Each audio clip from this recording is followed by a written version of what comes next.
আসসালামু আলাইকুম বন্ধুরা, শবনম রিশান ব্লগসে স্বাগত। আজকে এসেছি নতুন একটা ভিডিও নিয়ে, আশা করি সবার ভালো লাগবে। চলো তাহলে ভিডিওটা স্টার্ট করা যাক। এটা আমাদের বাড়ির পূর্ব দিকে, ওই জন্য দেখো সকালবেলা আমি সূর্যটাকে নেওয়ার চেষ্টা করলাম।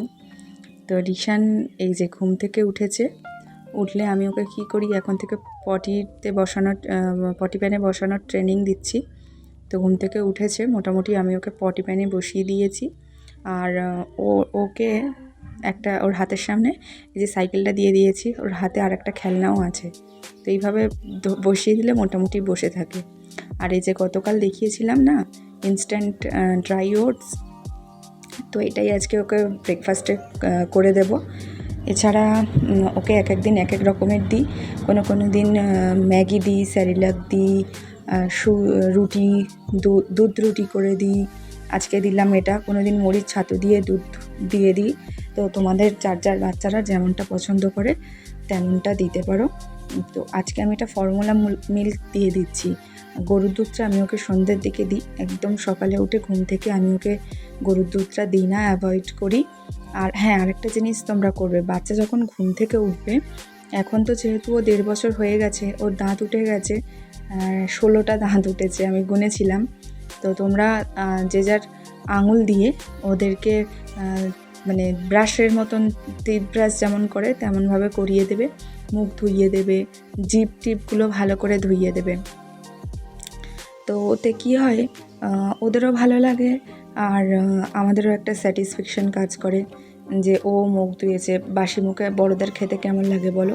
তাহলে ওদের মধ্যেও সেই গুড হ্যাবিটটা তৈরি হবে। তো যাই হোক, মোটামুটি আমি রিশানকে খাইয়ে দিয়েছি আর খাওয়ানো হয়ে গেলে ও আর বাড়িতে থাকে না। সকালবেলা এই টাইমটা ও একটু বেরিয়ে আসে, আর তো সেরকম বিকেলেও বেরোনো হয় না, কারণ বিকেল টাইমটা ও ঘুমিয়ে থাকে। এই যে আমি জামা পরিয়ে দিচ্ছি, মানে ও খুব খুশি, ও ভীষণ আনন্দ হচ্ছে যে ও এবারে বেড়াতে যাবে। তাই জন্য কিছু বলছে না, চুপচাপ গুড বয়ের মতন বসে রয়েছে। আর আজকে তোমাদের সাথে আমি রিশানের একদিনের ফুড চার্ট আমি শেয়ার করব, যে একদিনে ওকে আমি কি খাইয়ে দিই, মানে খাওয়াই। এর আগেও আমি ওকে ডেলি রুটিন তোমাদেরকে শেয়ার করেছিলাম। আজকে ডেলি রুটিন না, অনেকটাই ওরকম, তবে সারা দিনটা কি খাওয়াই একটা তোমরা আইডিয়া পেয়ে যাবে। আর এদিকে ওকে আমি বাইরে দিয়েছি। আর এদিকে আমি আজকে সামোসা করে নিচ্ছি, নারকেল পিঠের, যাই বলো না কেন। তো আজকে রুটি করছি না, রুটির ঝামেলা বাদ দিচ্ছি, দিয়ে এটাই করে নিচ্ছি। মোটামুটি একটাই নারকেলের করছি, আজকে অল্প ছিল পরিমাণে। আর আরেকটা জিনিস কী হয়েছে জানো, আমি আজকে এতে নুন দিতে ভুলে গেছি, জানি না সবাই খেয়ে কি বলবে। আর আজকে লাঞ্চে দেবো রিশানের একটা ডিম সেদ্ধ, আর এদিকে দেবো একটা সবজি ডাল করে দেব। তো ঘরে যা সবজি দিয়ে থাকে, এখানে আছে বরবটি, পেঁপে, টমেটো, অল্প একটু পেঁয়াজ নিয়েছি, আর এদিকে ঝিঙে, আর আমি মসুর ডাল নিয়েছি। তোমরা চাইলে মুগ ডালও নিতে পারো, মুগ ডালটা হলে বেশি ভালো হতো, মুগ ডালটা ঠান্ডা। তো আমি এটা প্রেশার কুকারের সমস্তটা ধুয়ে ভালো করে আদা কোড়া দিয়ে দিয়েছি আগে, ওটা দেখানো হয়নি।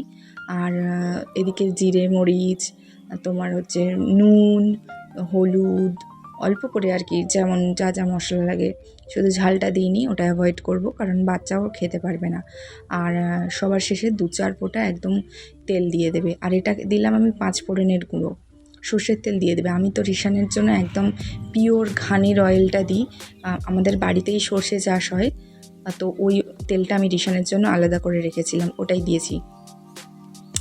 আর আমি এইদিকে গোসল করে নিয়ে একটু সুরমা লাগাচ্ছি। আমার হাতে এই যে সুরমাদানিটা দেখছো, এটা আরবের, এটা আমার দাদি শাশুড়ির। তো আমি নিয়েছি, বললাম এটা তোমার স্মৃতি, আমার কাছে থাক, এই তোমার জিনিস আমার কাছে স্মৃতি হিসাবে থাক। তো আমি নিয়েছি। তো আমি কি করি বলো তো, বাচ্চাদের না, আমি একটা আর্টিকেলে পড়েছিলাম যে বাচ্চাদের হাঁড়ির খাবার ওরা বেশি পছন্দ করে। হাঁড়ির খাবার বলতে মানে আমরা বড়রা যে খাবার খাই, তোমরা একটা জিনিস লক্ষ্য করে দেখবে, বাচ্চাদের নিজের খাবারের আগে কিন্তু ওরা মানে বড়দের খাবারটা বেশি খাওয়ার ওদের আগ্রহটা বেশি থাকে, কারণ বড়দের খাবার টেস্টি, যেটা আমরা খেতে মানা করি ওরা সেই জিনিসটাই বেশি করে খাবার প্রতি একটু ইন্টারেস্টে দেখায়। তো চেষ্টা করবে যখনই যে জিনিসটা বানাবে একটু ভালো করে বানাবে, যাতে ওর গালে ভালো লাগে। আর সব জিনিসটা বাচ্চাকে দেওয়ার আগে নিজে প্রথমে টেস্ট করে দেখবে যে টেস্টটা কেমন আসলো। আমি তো সব জিনিসটা রিশানকে দেওয়ার আগে আমি নিজেই টেস্ট করে দেখি যে কেমন আসলো, তারপরে রিশানকে খেতে দিই। আর এরপরে দেখো এই যে বেলার দিকে মোটামুটি 12টা বেজে গেছে, ও ঘুমাচ্ছিল তো ঘুম থেকে উঠেছে, প্রায় 12টাই বেজে গেছে এখন ঘড়িতে। আর খেতে তো মোটামুটি ওই 1:30টা বেজে যায় মোটামুটি। তাই জন্য ভাবলাম, একটা ছোটো মাত্র মোসাম্বি ছিল ফ্রিজে, ওর পাপা একসাথে অনেকগুলো এনেছিল, 8-10টা মতন এনেছিল, তো রোজই ওকে একটা করে দিচ্ছিলাম। আর এটাই লাস্ট পিস ছিল, তো ভাবলাম এটা ওকে দিই। অল্প হাফ বাটি, হাফ কাপ যাই রস বেরোক না কেন, যে যতটুকুই হোক না কেন ততটুকুই ওর জন্য ভালো, তো ওটাই দিচ্ছি।